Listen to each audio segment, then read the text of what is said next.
ñu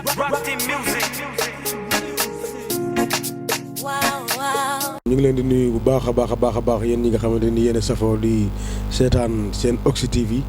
ci seen émission bi nga xamante ni yéen a ko taamu seen bopp ci internet bi ci biir réew mi ak ci bitim réew muy caravane politique. tey nag ñu war a dalal ki nga xamante ni mooy directeur général bu ECOPEN muy Biralo di conseil municipal ci mairie commune Pikine Nord ak ville de Pikine di encore membre ci bis du ñàkk kon ñu ngi koy nuyu bu baax a baax di ko dalal Bira ñu ngi lay ziar bu baax di la dalal. waaw salaamaaleykum maa ngi lay nuyu Naar di la remercier bu baax ci initiative bi.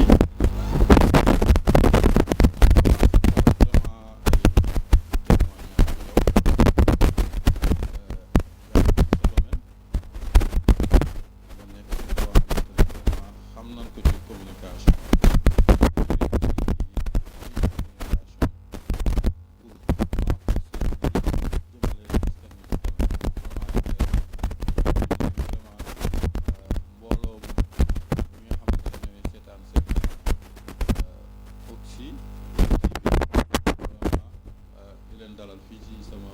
bureau di am kontante ak mbégte participer ci émission bi. ci présentation bi nga xamante ni moom la ñuy def bu fekkente ni am na lu ci dëng kan mooy Biralo dëgg présentation. Biralo de taalibe la boo xamante ne mën naa ne ba mu juddoo ba léegi mi ngi liggéey ci yokkute nit ndax man ba ma amee juróom-ñaari at ba léegi maa ngi ci li ñuy wax mouvement associatif yàlla def aussi ma juddoo fii ci Pikine jànge fi vraiment am fi ay responsabilités yu bëri ndax yàlla def na teel naa liggéey yàlla def na aussi ma am connaissance bu yaatu ci biir Pikine ndax tey jii su ñuy jël les notables de Pikine mën naa ne naa ci bokk ndax 100 téeméeri nit yi nga xam ne tey jii ñooy diriger Pikine ñooy les leaders ñooy les décideurs de Pikine ci téeméer yooyu laa bokk mooy les 100 conseils de la ville de Pikine yàlla def aussi vraiment ci wàllu xam-xam may yëngatu ci li nga xamante ne moom mooy planification maanaam di bind ay projet yàlla def aussi ci sama loxo projet yu bëri yu mag jaar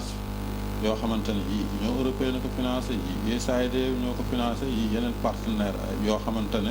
vraiment ñu ngi yëngatu ci développement ñoo ko financé ci wàllu tamit xam-xam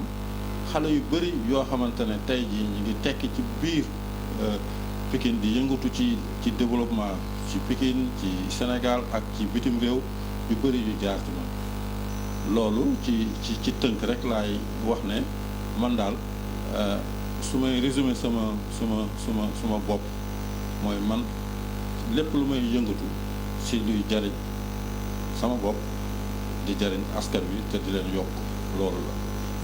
léegi sa parcours ci wàllu politique ba ni nga nekkee ci ak bis du ñàkk loolu lañ bëgg nga mañu ko.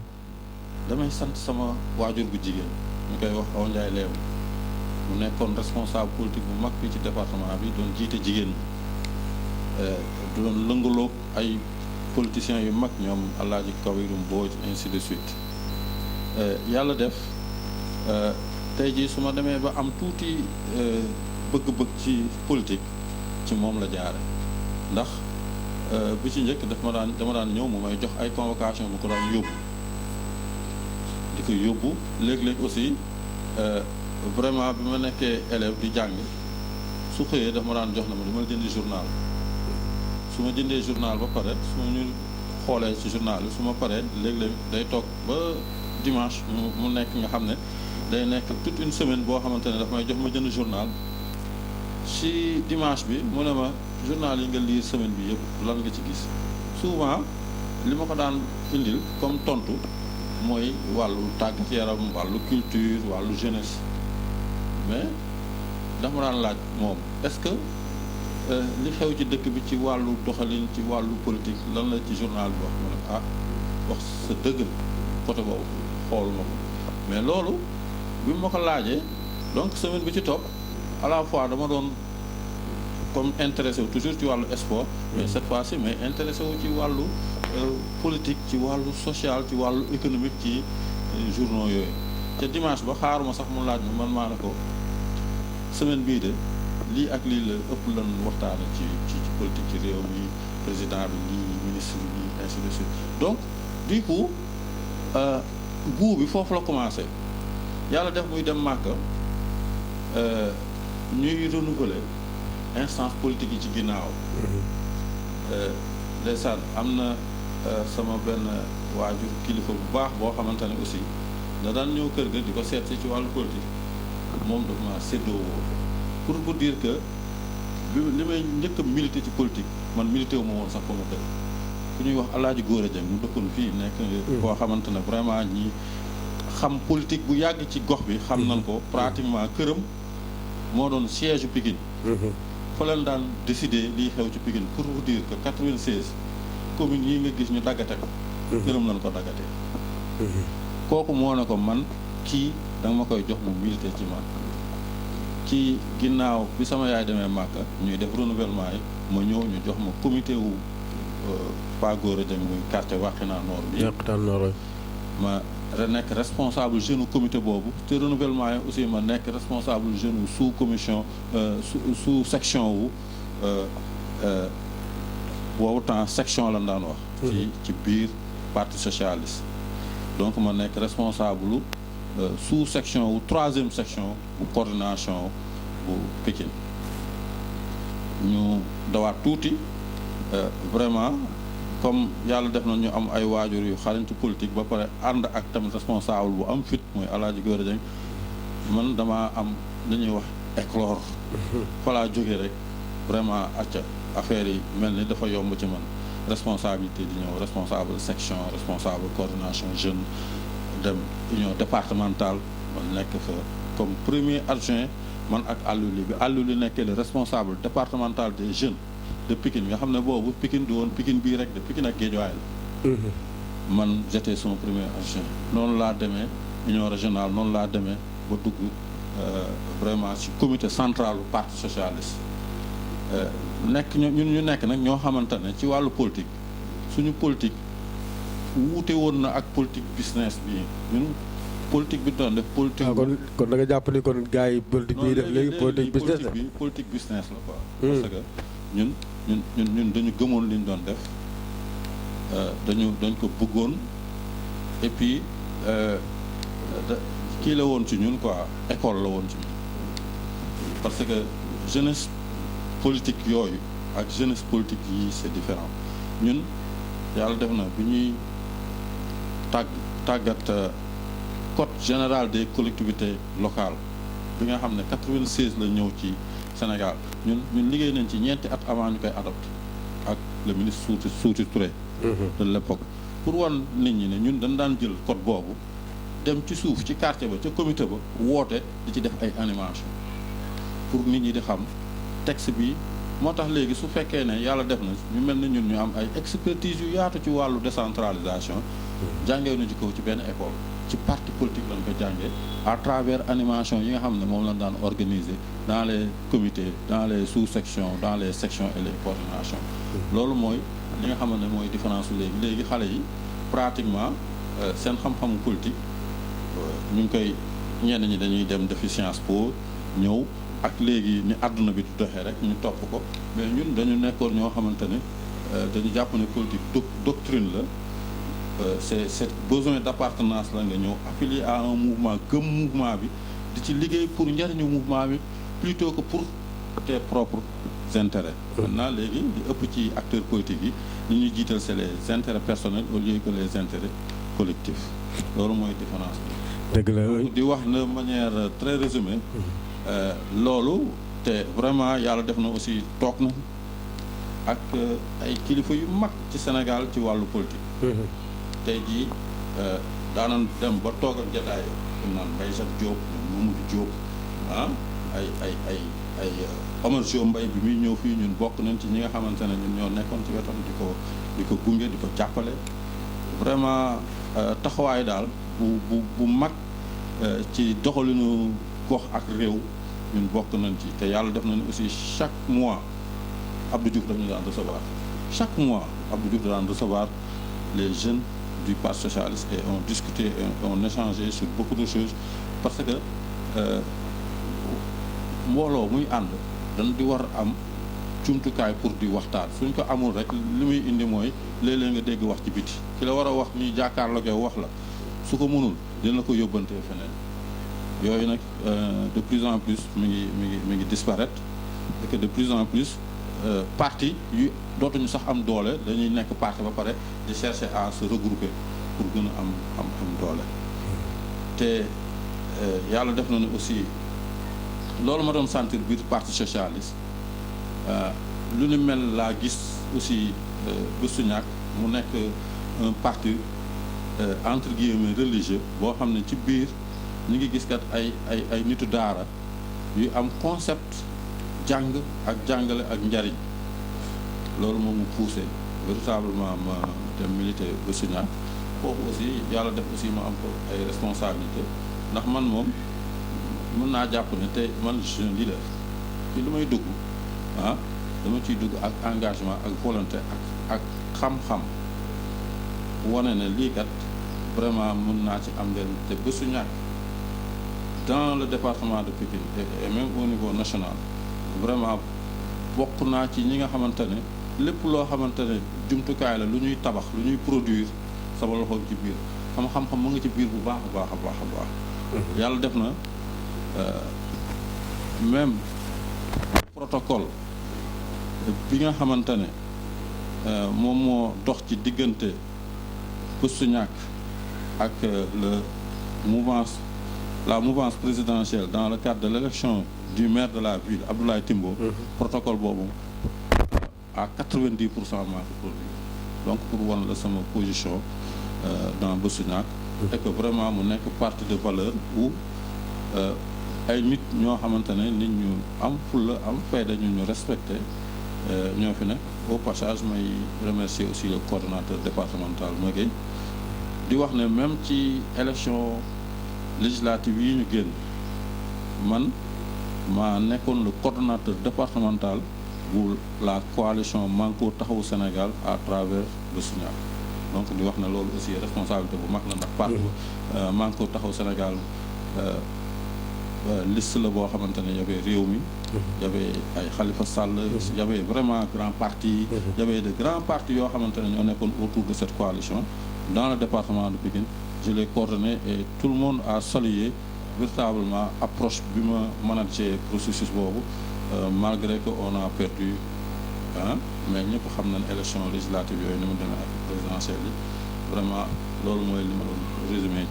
ci sama wàllu politique. wax nga léegi ci wàllu politique nii politique gu léegi politique gu business la xam naa dinañ ci ñëwaat bu baax a baax ñu fàttali leen ñu ngi dalal Biralo di DG bu ECOPEN nekk conseil municipal ci mairie commune bu Pikine Nord ak mairie ville bu Pikine ñu war a waxtaanee politique def naa ni xaawa ñëw nañ ci lu bari sax def naa ci parcours politique am waaye ñu ñëw ci wax nga ko sànq nii planification ngay def ndax mën gis lu teg suñu loxo ni yow yaa ko planifié ci département Pikine. mais bëri na parce que tey jii Pikine suñuy wax d'abord développement kàngam ñi fi nekk ñëpp koo dem bu ñuy tudd juróomi nit dinañ ma tudd yàlla def na fii ñu nekk nii kër gii ñu nekk. ECOPEN kenn luyoo ko ECOPEN moo ko moom te partenariat moo ko tabax te tabax bi du tabaxu cuune ndax su coopération belge muy la province d'Anvers ñoom ñoo ñu financé loo xamante ne moom lañ tabaxee lii te biñ koy tabax dañoo lancé comme de manière très professionnelle lancé marché bi nit gagné ko ñu recruter un cabinet de contrôle muy liggéey di solde ñu koy fay loolu ñu ngi ko def ci programme bu ñuy wax programme Pikine Dagoudane Anvers muy programme boo xamante ne exécuté nañ ko fii ci Pikine Est Pikine Ouest Jidda Caaray Kaw ak ñaari ginnaaw raay yi pendant juróom-ñaari at ñuy jot 150 millions de la province d'Anvers loolu muy nekk kon xaalis bu takku vraiment moo tabax lii moo réalisé énormément de choses dans le département de Pikine bokkoon nañ sax ci ñi nga xamante ni dañuy jël xaalis di jox communes yi di leen jàppale ci seen wàllu liggéey fii ci commune Pikine Nord rek en 2009 non seulement formé nañ tous les conseils municipaux ci li ñuy wax la participation des citoyens dans la gestion des affaires publiques parce que ñun dañu jàppoon ne collectivité locale maanaam gestion wu maire yi comme maire yi daal association la te association ni ñu ko xam ne dafay am assemblée générale mooy askan bi yëpp bu maire bi day am comité directeur wala conseil d'administration mooy conseil municipal bi day am bureau exécutif association bi mooy bureau municipal bi donc association kenn mënul def dara te assemblée générale bi du la jox orientation yu mag yi moo taxoon ñu ne ñun kon citoyens yi dañu war a def en sorte que ñuy impliqué wu ci gestion wu collectivité bi yooyu nag def nañ ci ay kii bind nañ ci ay téere def nañ ci loo xamante ne vraiment ci période boobu ñu bëri fi leen jaare xam luy tax citoyen moom boppam mun a taxaw jouer son rôle jaarale ko ci comité de santé yi jaarale ko ci comité de gestion école yi jaarale ko ci comité d'environnement yi ñu wan leen ko sax defar tabax nañ ñun lu ñuy wax guide du citoyen pour vraiment mu nekk téere boo xamante ne génération bi nga xam ne tàggat nañ leen ci loolu bu ñu jàllee ñeneen ñi bu ñu ñëwee sukk na ci loolu mun wéy am na aussi loo xamante ne yàlla def na sama loxo la jaar muy benn programme bu ñuy wax pacte programme d'appui à la citoyenneté totale et engagée yàlla def na ne man bi maa ko bind Union européenne financé ko à hauteur de 80 millions ñu exécuté ko fii ci ECOPEN yàlla def na aussi ci jamonoy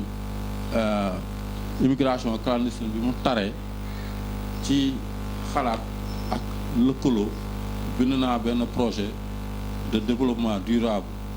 des jeunes dem fii ci CEDEPS su Pikine défendre ko permettre lu ëpp 20 jeunes ñu am un financement important di bay fii ci tool yi dans le domaine du maraîchage projet bii nga xamante ne moo ngi nii nekk Pikine Nord di lutter contre la mendicité des enfants yàlla def na ne aussi ginnaaw bi ñu àndee ak maire Amadou Diarra dem négocier ko ak USAID américain yi ba mu sotti bi ñu wàññee ko man maa ko bind de A à Z actuellement ville de Pikine mi ngi exécuter projet bi ñuy wax PICEP muy planification intercommunale sensible au changement climatique Union européenne di ko financer à hauteur de 1 million d'euros maanaam 600 et quelques millions. projet boobu aussi yàlla def na fii lañ ko bind man ak Ndiaga Fall fii lan fanaan 10 heures ba bër set ci weeru koor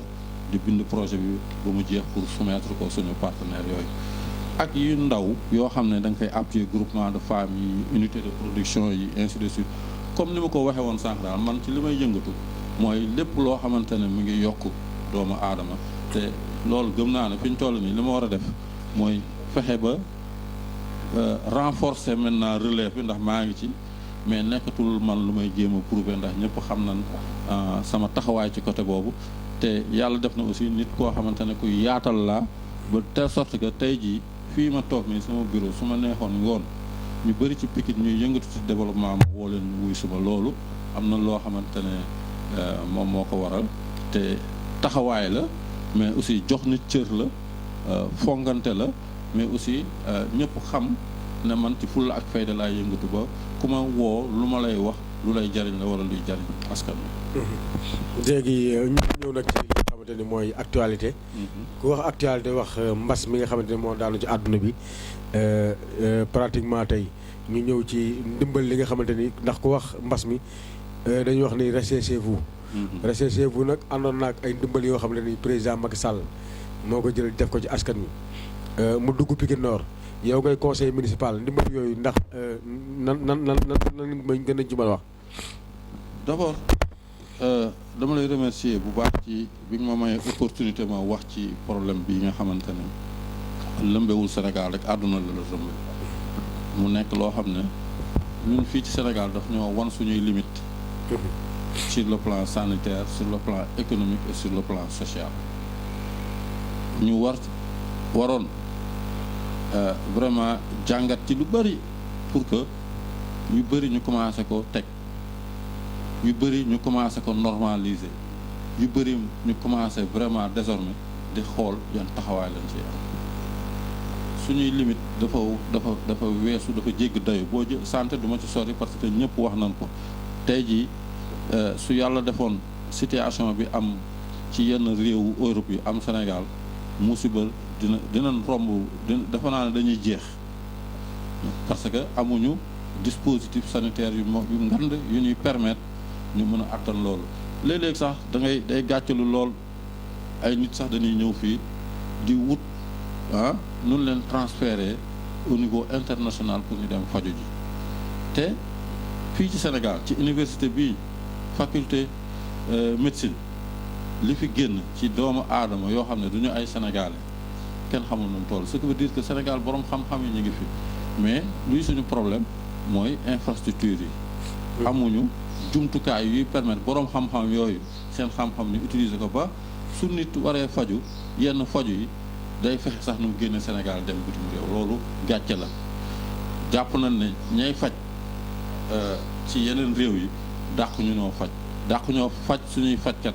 li leen mën a rek mooy am ay jumtukaay yoo xamante ne ñii amuñu ko kon nguur gi na fexe ba jumtukaay yooyu mu nekk fi pour que Sénégal yi di fajoo fii nit li muy jël di ko fay ci billet di ko fay ci ay facture hôpital foofu ainsi de suite xaj na fii ci réew mi loolu limite la bu feeñ ci biir kii bi lu ñu mën a partager sur le plan social ndimbal génn ñu ciy sant président de la République parce que aussi quoi qu'on puisse dire indiw fi feebar njiit la nag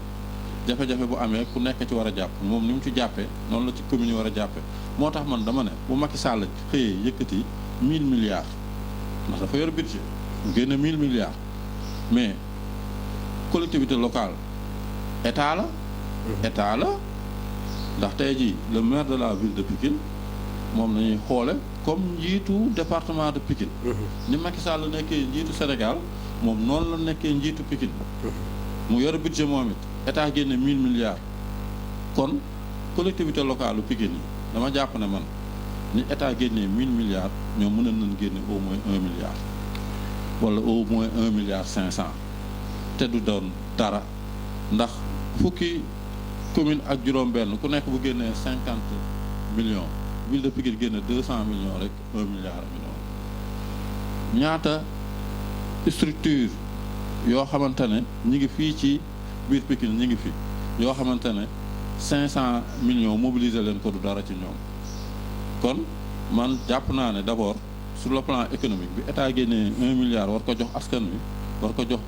ñoo xamante ne vraiment impacté nañ ci affaire bi suñu collectivité locale yi aussi waroon nañ def en sorte que ñu génne 1000 milliards parce que aussi problème bi du dund rek problème bi du dund rek ndax tey jii dund bi génn na mi ngi dem ci kër yi di jàppale borom kër yi mais di nga gis koo xamante ne da daan xëy yore bâche yore chaise yore sono di ko luye di ci dund di ci fay ay soxlaam ay courant ainsi de suite depuis mbas bi am ñu tere événement kooku dundatul. dëgg la démb rek ñi géwél yi nga xamante ne ñoo nekk ci département Pikine ñi ngi kaas di wax ni boolewu leen ci te ku ne xam ne ni géwél daawul génn di def bu géwél yi génnee ba def xam ne ni c'est parce que ses nañ ci côté boobu xam naa foofu lañ fi ñëwaat sax incha allah. affaire bi foo ko natt weesu na ko moo tax man pour man dund baax na état joxe na ko mais maire yi waroon nañ génn xaalis xool aussi ñeneen ñi nga xam ne impacté nañ ndax ñi impacté ci affaire yu bëri na de. torop te ñooñu xëy na état bu leen joxee ceeb ak diwlin am na lu mu réglé mais am na yeneen problème yoo xam ne kenn réglé ko donc di vraiment man ma gëm ne loolu lu waroon a def la defuñu ko mais li ñu def mooy ñoom it commencé topp état ci affaire denrée alimentaire ndax maire yëpp koo ci gis moom it ma ngay jënd ceeb di dolli ma ngay jënd ainsi de suite xëy na baax na mais mënoon na gën a baax. dañu dem sax ba léegi fàtte nañ feebar bi léegi dund la ñuy wax. léegi fàtte nañ mbas mi nga xam ne sax moo kii. mais dégg naa démb vraiment xaw ma benn rajo la xaw ma wala télé ay nit di yuuxu naan suñu ceeb donc ce qui veut dire que vraiment loolu problème la. nit xam nga man wax naa la planificateur la. nit vraiment dafa war a xool mbir bu ñëwee naka la koy dépasser ak lan lay laaj dund bi nag denrée alimentaire yi bëri na problème parce que dañu wax aide alimentaire d'urgence loolu la Macky Sall bëgg ko mais malheureusement amul. fi mu amee faay fi njëkk mooy ci ministère bi ndax ministère bi moom moo joxe marché yi. li ñu coowu marché yi li ñu ci wax kenn xamul nu mu toll. aide alimentaire d'urgence maanaam jox nit ñi aide maa ngi fàttaliku ndax tey jii sous-préfet dafa taxawal benn kuréel boo xamante ne mooy saytu loolu fii ci arrondissement bi bokk naa ci maa ngi fàttaliku mu naan maire yi def leen tuupa lii ma leen sant liggéey bii ngeen defal ma ko ci juróom-ñetti fan. boobu wooraguñu wala tout juste ñu ngi door a commencé koor gi daanaka ba nii ñuy waxee nii am na quartier yu jotagul seen aide alimentaire kon aide alimentaire d'urgence bi yàqu na te li ko njëkk a yàqu mooy ministère bi parce que déjà Pikine Nord rek entre ceeb bi ak suukar bi rek def na presque fukki fan ak juróom bi ceeb bi ñëwee ak li nga xamante ne moo mujjee ñëw muy suukar si rek diggante boobu rek def na fukki fan ak juróom te comme ay kit la ceeb bi bu ñëwee foog nga xaar ba lépp mat na pour nga door a commencer distribution. kon sax bu ma la déggee kon daanaka man ndimbal yi dafa waroon régler problème mais dafa mujj indi ay problème dafa indi ay problème problème yu dul jeex la indi parce que bi ci njëkk mooy gis nga mbir bu jógee ci président de la république jaar ci ministre jaar ci gouverneur ñëw ci préfet ñëw ci sous-préfet egg ci maire dem ba ci délégué de quartier ci Sénégal gi yëpp dañ ko war a wax dañ ko war a bind mu leer ñu ne affaire bi nii lay def ba egg ci nit ci kër ga mais foofu autorités yi dañ cee xaw a bàyyi seen loxo pourquoi parce que ni ñuy joxe ceeb ba ginnaaw raay ak ni ñu koy joxee Pikine Nord ak ni ñu koy joxee Djiddah Thiaroye Kaw du benn processus bi nag comme ni ñu ko waxee préfet day ñëw na la yow am nga lii ñii ñu ngi bokk ci li ñu naan RNU mooy registre national bi ñii nag vraiment yaa leen di tànn waaye tànne leen ci nii ak nii ak nii loolu la wax maire bi ne ko maire bi toog moom mooy maire léegi de ce fait loolu quota wu commune la xam nga Pikine Nord fukki quartier ak juróom-ñett la am mais Djiddah Thiaroye Kaw am na 66 quartiers c'est vrai que quota yi tolloowuñu mais quota bi moom quota commune la léegi quartier bu nekk ñaata nga ciy am loolu maire bi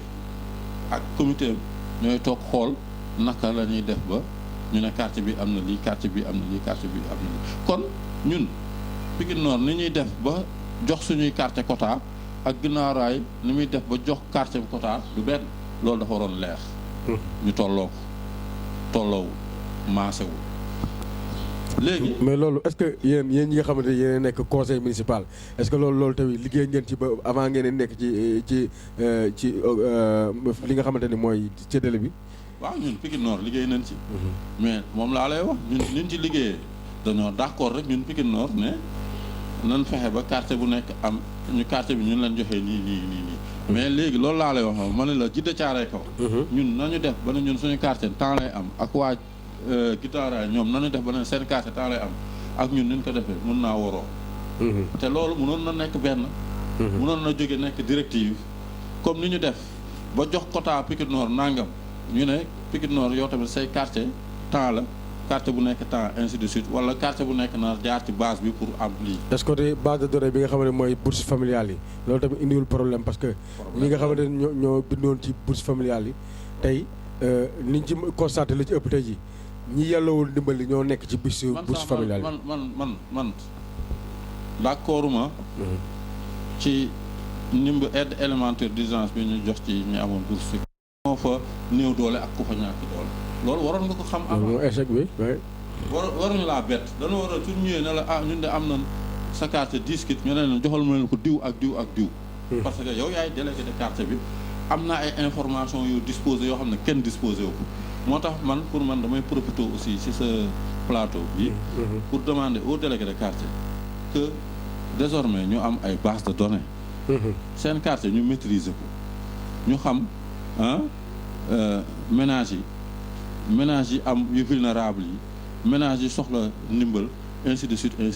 ba nga xam ne ëllëg kenn du leen bett te loolu lu war ci quartier la donc jusqu'à présent nag ci loo xamante ne mi ngi waroon def fukki fan ak juróom ba léegi ñu koy séddale te eggul te séddale bi indi coow bëri problème yi mat yi manqué mooy wane ne affaire bi am na limite yoon bi état bi jaar nag pour aide alimentaire yi moom moo ko waral mënoon na jaar yeneen yoon mais jàpp nañ ne aide bi ni ñu soxla nañ ko communes yi aussi waroon nañ bàyyi ceeb bi dugal seen xaalis ci leneen mais ñoom it ñëpp ñu ngi topp ci ceeb bi di distribuer di defee ay suukar ainsi de suite te président de la république jël na décret may leen doole ndax fi ñu toll nii mën nañ jël ay décision changer seen budget dugal ko ci xeex jàngoro bi te duñu woo conseil municipal bi loolu lu leen président de la république may ci doole mu nekk aussi loo xamante ni vraiment baax na parce que ñëpp xam nañ ne ndaje yi dañ koo tere woon donc noonu rek lañ la mën a def pour renforcer leen seen gestion donc loolu mooy li nga xamante ne ci wàllu feebar bi mënoon naa ci wax voilà léegi nag nga wax sànq ci wàllu daara yi ci jamono bii nag ñuy wax ci mbas mi ñu ci ëpp léegi maanaam suuraale wuñu sax ñi nekk ci daara yi te ñoom ñoo gën a sonn loolu côté boobu fan lan nga ñu ci mën a indi am nga problème daara yi yàlla dafa def vraiment lii di mbas bi indi ci ay limites yi mooy ñëpp xam nañ ne daara situation ba fa na mu nekkee favoriser wul fi yu mel nii loo xamante ne daal bëggul set bëggul tilim bëggul salte te naar daan waxante dëgg du Sénégal rek la ñuy jàngi alxuraan dañuy jàng alxuraan ci réew yu mag yu développé waaye nii ñu koy jàngee ci Sénégal fii rek la amul feneen nit ñi nag tàmm nañ bu nit ñuy wax ñu ne kii day xeex diine mais tey jii boo demoon Turquie na seen doom yi di jàngee alxuraan wala nga dem sax vraiment feneen wuute na lool ak ñun ñu koy jàngee parce que fii dañu jàpp ne xale buy jàng alxuraan foog ñu jox ko pot mu yalwaan bu doon sax dañ lay jox pot nga dem ci kër yalwaan loo xamante ne dañ la koy jox nga lekk ko tant mieux mais daara yi ci ëpp jàng bi intéressé fu la na xale bi dem rek indi donc du coup autorités yi ñoo war a régler problème boobu naa de manière définitive désormais kuy ubbi daara nan ko xam daara ja nan ko def daara vraiment daara buy respecter ay normes daara su ko mënul bu mu ko tijji xale bu ñu gis ci mbedd mi jàpp woo waajuram nan bàyyi fii sëriñ bi woo waajuram. mais ñi ci ëpp ngay wax ni nitu daara du ay dañu nit daara ndax du joxe exemple sànq ci Turquie ak Sénégal mais tradition yi bokkut tey ndax boo ñëwee sunu réew mi tey kilifa yi fi nekk yëpp ñii ci ay daara yu mag la ñu génne ba mën naa ci cité ay daara yu kokki daara yi yeneen daara yi naan yooyu la ñuy wax daara mais ñi nga xam ne ñoo nekk fii ci capital bi loolu du ay daara li nga wax léegi ci politique business loolu moo am ci daara business. très bien kon léegi daara business la. naar si sa plateau bi laay interpellé le préfet. de Pikine. que mu jël ay responsabilités daara yi nga xamante ne méngoowuñu ak daara yëpp ngir yàlla na leen tëj. na jël ñooñu buub leen delloo leen fa ñu jóge woon. parce que moom fii ci période bii ñu nekk ci état d'urgence bu dul sax état d'urgence am na seen boobu rawatina nag ñu nekk état d'urgence. j'interpelle le préfet de Pikine pour que daara yi mu tëj leen. ñi nga xamante ne vraiment respecté wuñu benn norme daara na leen tëj de manière définitive et que maire yi nekk ci commune yooyu nga daara yooyu tëj aussi mu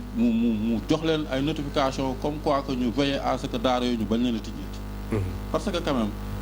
vraiment c'est très dur pour ces enfants et que loolu ñun askan wi ñoo ko cautionné aussi. nan bàyyi saraxe bi. pourquoi ñuy sarax wala kuy saraxe nga dem sarax mag bàyyi xale parce que tant que ñu ngi sarax xale ñu ngi dundal yalwaan. loolu leer na léegi xam naa ne émission bi li ci des bareetul waaye faaw ñu am fu ñu dugg ñu fàttali leen ñu ngi yéen a ngi seen émission caravane politique ñu dalal ki nga xamante ne mooy Biralo waxtaan wi neex na trop nag ñu ngi bëgg di xaabaabal waaye am na benn point boo xamante ne moom la ñuy mujjee daanale faaw ñu laaj ko muy budget bi nga xamante ni commune bi nga xam ne yow yaa ngi fay conseil municipal bu jëm ci wàllu mbas mi mën nañu nga ñëw ci tënk rek. waaw xam nga yàlla dafa def Pikine Nord man dama fi am rôle bu am solo ndax. léeg-léeg sax samay moroomu conseil municipal dañ may woo di ma interpeller ndax tey jii bu doon wax daa mel ni man daal maay gendarme mu conseil municipal ndax maa yore président commission transparence bonne gouvernance ak redevabilité maanaam lépp lu jëm ci gérer doxalin bi ci doxalin bu rafet ba tax na loolu ngay wax noonu am naa ci connaissance yu bëree bëri ndax ñun yàlla dafa def sax même virement de crédit bi ñu def mënoon na ñàkk ndax suñu budget ni ñu ko taxawale ak xarañtewu personnel municipal bi permettre nañu lu ñu bëggoon a def ci mbas bi ñu def ko sans am ay difficultés mais au dernier moment def nañ benn virement de crédit bu 25 millions boo xamante ne da doon permettre maire bi aussi mu jënd moom it ay denrées alimentaires pour ñëw compléter li nga xam ne moom la état bi joxe mais yamul ci loolu ndax am na ay lignes budgétaires yu fi nekk yoo xam ne laaluñu ko te dem na ci mbas bi ndax moom jël na li ñu naan subvention aux ASC jox ko ASC pour ASC jàpp ci xeexu mbas bi am na loo xamante ne aussi mu ngi jëmoon ci jeunes yi ak ci étudiants yi loolu tamit jël na ko dugal ko ci xeexu mbas bi am na loo xam ne aussi mu ngi jëmoon ci éducation mais ñëpp xam nañ ne éducation aussi am na ay problème bi ñuy waaj a ubbi aussi mu jël ko pour appuyer ko aussi ci problème mu. foog naa ci yooyu bay ñu ne 25 millions yi mu jënd denrée da koo loué. ceeb bu nu loué la. loué bon de toute façon ñun ay conseil municipal la lu ñuy wax dañ koy teg ci lu wóor pour le moment mënaguñoo gis luy indi preuve ne ceeb bi da koo loué wala da koo jënd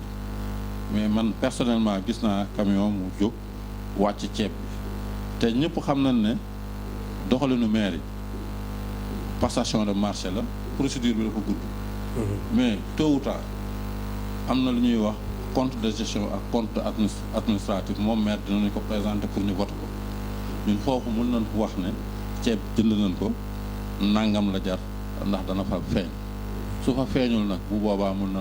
nañ confirmer ne dafa loué citoyen nag libre na mu wax lu ko neex mais man conseil municipal laa du ma wax lu ma wóor ñun voté nañ 25 millions pour mu renforcer aide alimentaire bi moom dañ koy gëm ci lim ñu présenté ba koroog ñuy am ay jumtukaay yu wóor te wér yoo xamante ne indi na loolu nga xamante ne moom la ñu wax nit ñi nag mën nañu interpeller aussi ay conseil municipal la bu ñu interpeller aussi war nu ay preuve ñu taxawaayu conseil municipal bu boobaa. kontaan nañu baax a baax looy jeexalee ci émission bi nga xamante ne. di la sant encore une fois di la gërëm. di la encourager parce que aussi di wax ne gis nga naat nit ñi fu ñu rawantee mooy ci information te information droit la accès à l'information droit la. donc ci yéen boo leen di liggéey di fexe nit ñi di am information. kon yéen a ngi liggéey ci wàllu gouvernance boobu mooy fexe ba nit ñi xam door a mën a réagir parce que tey jii maire waroon na moom aussi jógal boppam soit def conférence de presse informer nit ñi ci li nga xamante ne vraiment depuis gestion wu Covid bi moo am ni mu ko doxalee ainsi de suite may wax nag ne vraiment yàlla rek a tax may wax gestion wu Covid bi maire Amadou Diarra ni mu ko doxalee fii ci Pikine Nord nekk na doxalin bu yaatu ndax ubbi na ko dugal nañu bëri ci comité bi dugal nañu sax parti politique yi te même ni ñu joxee quartier bu nekk quota loolu comité bi moo ko validé moom nag mooy njiit nit ñi dañuy waxtaan bu ñu d'accordé moom mu doxal loolu nag nekkoon na loo xamante ne ay moment d'échange la et que processus bu participatif la nit ñi ñu ngi ci doon joxe seen xalaat léeg-léeg mu am ay woro mais noonu la ay àdduna moom noonu lay doxee mais quand même il faut dire que vraiment ci côté bii moom taxawaay bi mat sëkk lay doon à chaque fois que ñu gis loo xamante ne war nañ ci dugal suñu loxo ci biir commune bi jàpp ci dinañ ko jàpp mais jour bu ñu gisee aussi loo xamante ne moom maire ci doxalin war na ko def te doxalu ko non seulement dinañ ko wax su ko jubbantee xayrul su ko jubbantiwul aussi ñu taxaw suñu taxawaayu conseil municipal di leen sant vraiment bu baax di leen gërëm. jërëjëf waaw mu nekkoon Biralo comme ni ma ko waxee di DG bu ECOPEN di conseil municipal ci Pikine Nord ak ville de Pikine di ko jaajëfal bu baax moom tam ci disponibilité bi ñu may opportunité bi ñu mën a waxtaanee ci wàllu politique waaye rek doyalul xam naa ni beneen bis dinañ ñëw jàppaat beneen bis ñëw waxtaanee ci wàllu kër gi ñu nekk muy ECOPEN ndax bëgg nañu xam taarix bi bu baax a baax ak li ci aju incha allahu rabi seen émission di jaajëfal réalisateur bi nga xamante ni moo ñu doon réaliser émission bi muy Amadou ak ki nga xamante ni mooy Awa Diallo ñu koy ziar bu baax a baax ak Modou Gueye di leen wax ni yàlla ngeen am jàmm seen beneen émission.